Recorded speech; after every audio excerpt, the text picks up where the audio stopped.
Hi Nicholas, here's your first lesson on making enchiladas. So the first thing I did was, which I've already prepared, is I have chili powder in here,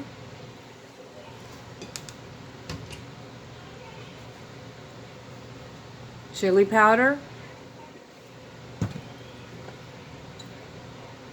oil. In this case I'm using Crisco oil. You can use Crisco oil, you can use olive oil, any one of those will do. And so what I did was I put a tablespoon of chili powder, 1 tablespoon of chili powder,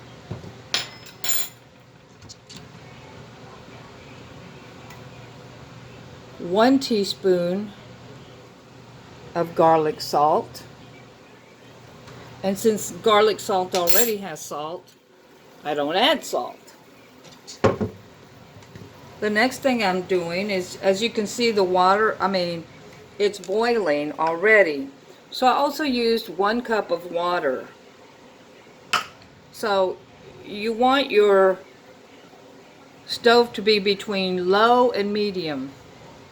Well, you can see it kind of boil, but not much.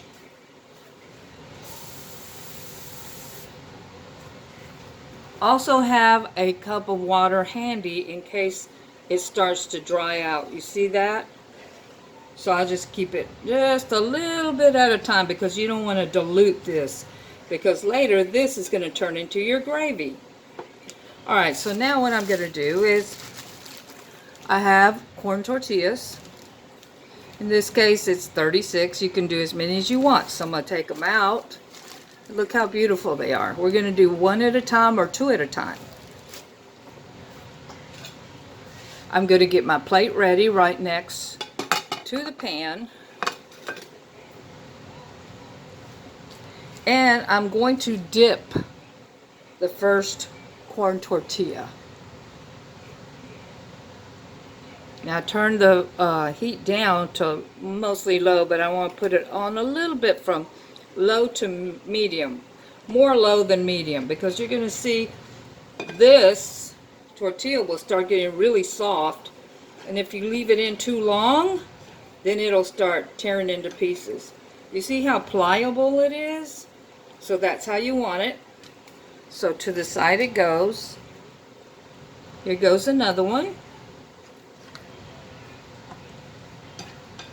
And just kind of put the sauce over that tortilla. What we were trying to do is cover it with the color and also soften it. Now, I don't want you to turn it over. That's for experienced people like me. So you're not there yet. Now, it looks to me like I need to add a little bit more water, because you see it's starting to kind of thicken up a little bit. And you can taste it. Taste this and see if it's to your liking as far as salt. Okay, so we've got 2 already. My plan is to make a dozen. So while that's cooking,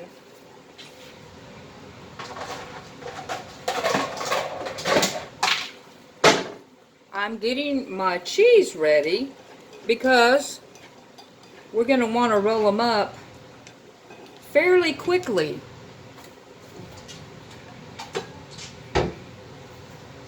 I'm getting another plate because as I take them out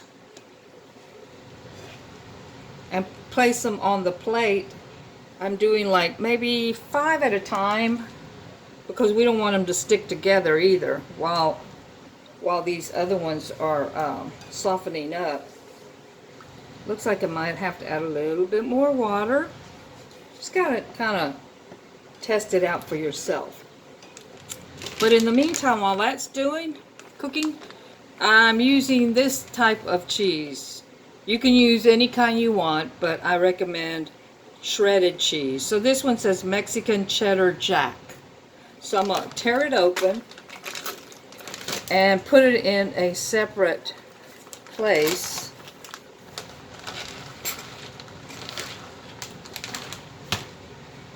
a bowl like this. Okay, and so this one, here's another one that's ready to go.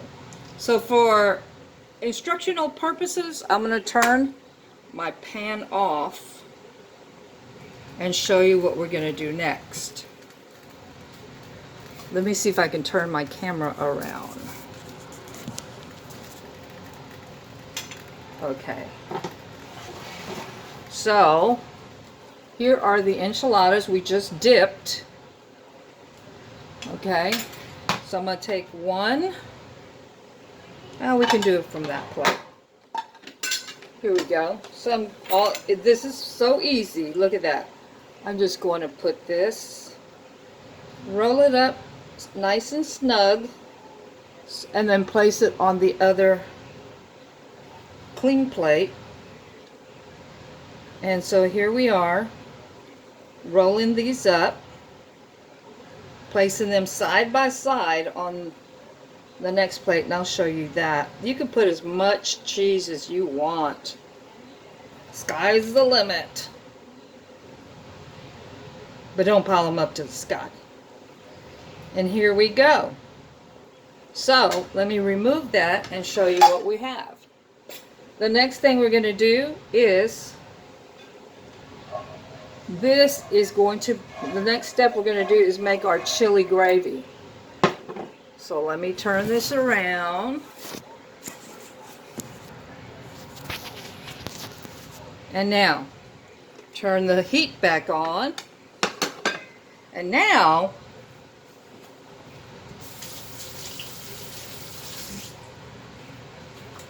I'm going to add, over here I'm going to take some hot water.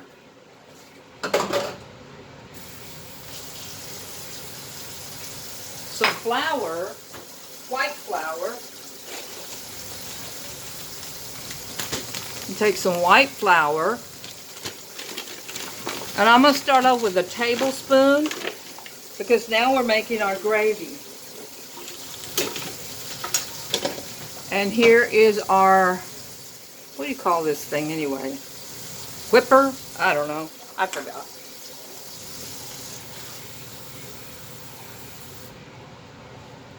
So I've got this bowl right here, and I put half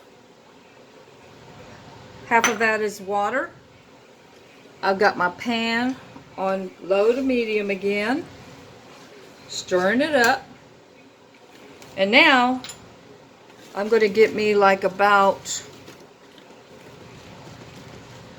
a tablespoon of flour. Put it in there. And I'm going to sort of beat it, stir it, until we get all the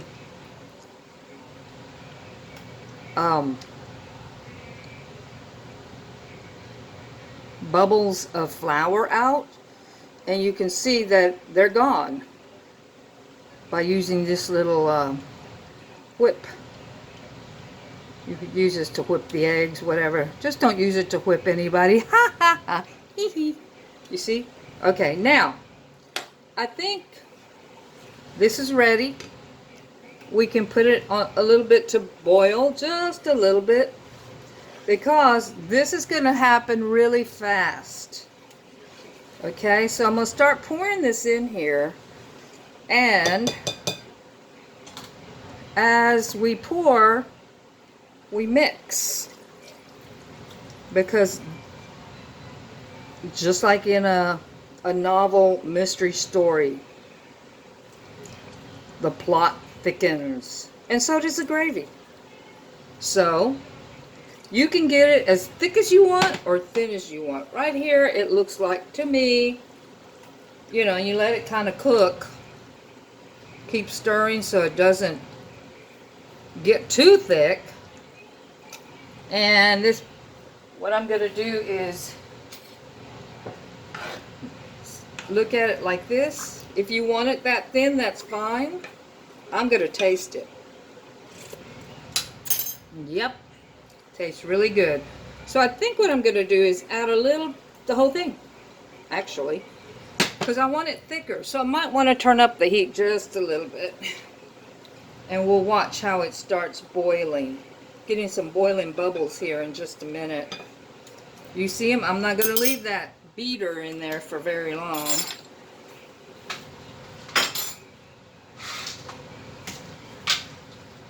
Okay, so, wow, look at that.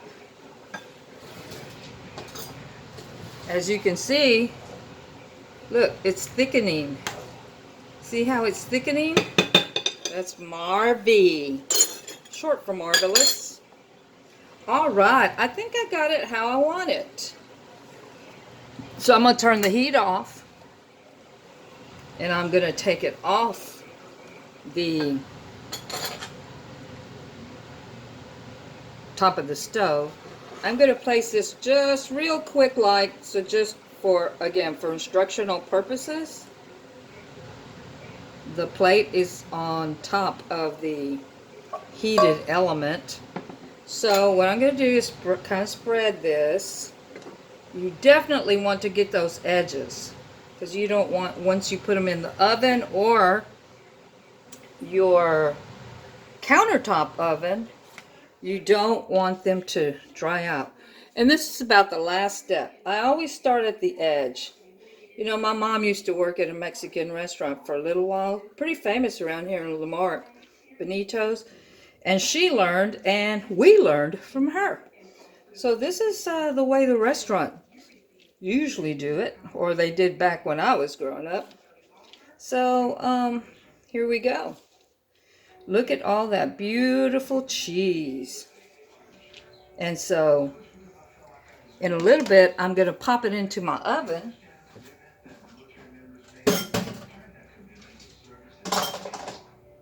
I'm going to put it on